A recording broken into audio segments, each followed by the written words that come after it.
get me started on Moxie. That stuff sucks. But there are people who like it, so whatever. Anyway, I'm just going to read you the beginning of this because I don't want to go on too long, and I want some Q&A and all that. So this is how it starts. On the second day of December in the year of 1977, one of Colorado's great resort hotels burned to the ground. The Overlook was declared a total loss. After an investigation, the fire marshal of Jicarilla County ruled that the cause had been a defective boiler. The hotel was closed for the winter when the accident occurred, and only 4 people were present. 3 survived. The hotel's off-season caretaker, John Torrance, was killed during an unsuccessful and heroic effort to dump the boiler's steam pressure, which had mounted to a disastrously high level due to an inoperative relief valve. 2 of the survivors were the caretaker's wife and young son. The third was the Overlook chef, Richard Howard, who had left his seasonal job in Florida and come to check on the Torrances because of what he called a powerful hunch that the family was in trouble. Both surviving adults had been quite badly injured in the explosion. Only the child was unhurt, physically at least. Wendy Torrance and her son received a settlement from the corporation that owned the Overlook.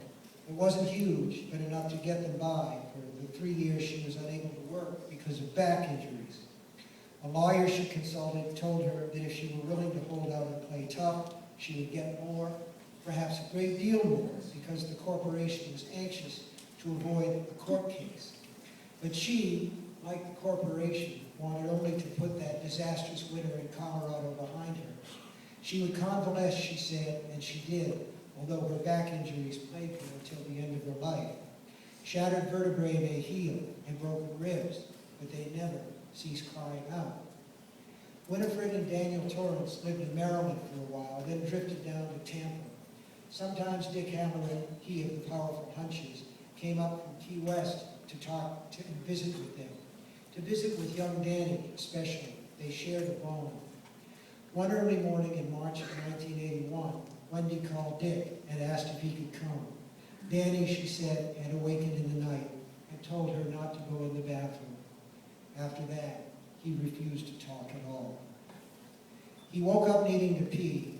Outside, a strong wind was blowing. It was warm. In Florida, it was almost always warm. But he did not like that sound and supposed he never would.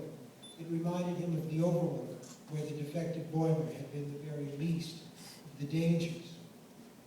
He and his mother lived in a cramped second-floor tenement apartment. Danny left the little room next to his mother's and crossed the hall. The wind gusted, and a dying palm tree beside the building clattered its leaves. The sound was skeleton. They always left the bathroom door open when no one was using it because the lock was broken. Now it was closed, not because his mother was in there, however. Thanks to facial injuries she suffered at the Overlook, she now snored, a soft queep, queep sound, and he could hear it coming from her bedroom. Well, he thought, she closed it by accident, that's all. He knew better even then. He was a boy of powerful hunches and intuitions himself. But sometimes you had to know. Sometimes you had to see. This was something he had found out at the Overlook in a room on the second floor. Reaching with an arm that seemed too long, too stretchy, too boneless, he turned the knob and opened the door. The woman from room 217 was there, as he had known she would be. She was sitting naked on the toilet with her legs spread and her pallid thighs bulging. Her peeling breasts hung down like deflated balloons. The patch of hair below her stomach was gray. Her eyes were also gray, like steel mirrors. She saw him, and her decayed lips stretched back in a grin. Close your eyes, Dick Halloran had told him once upon a time. If you see something bad, close your eyes and tell yourself it's not there, and when you open them again, it will be gone. But it hadn't worked in room 217 when he was 5, and it wouldn't work now when he was 8. He knew it. He could smell her. She was decaying. The woman, he knew her name, it was Mrs. Massey, lumbered to her purple feet, holding out her hands to him. The flesh on her arms hung down, almost dripping. She was smiling, the way you do when you see an old friend, or perhaps something good to eat.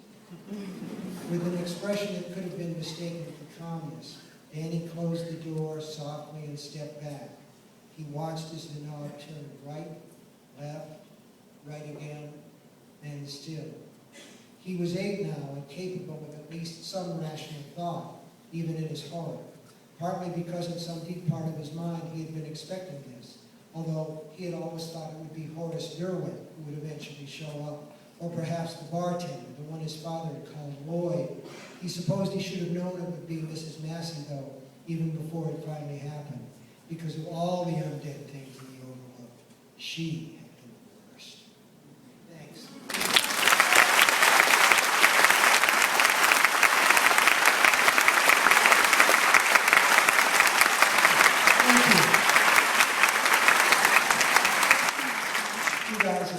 You guys are terrific, man. This is great. Maybe I'll move just a bit.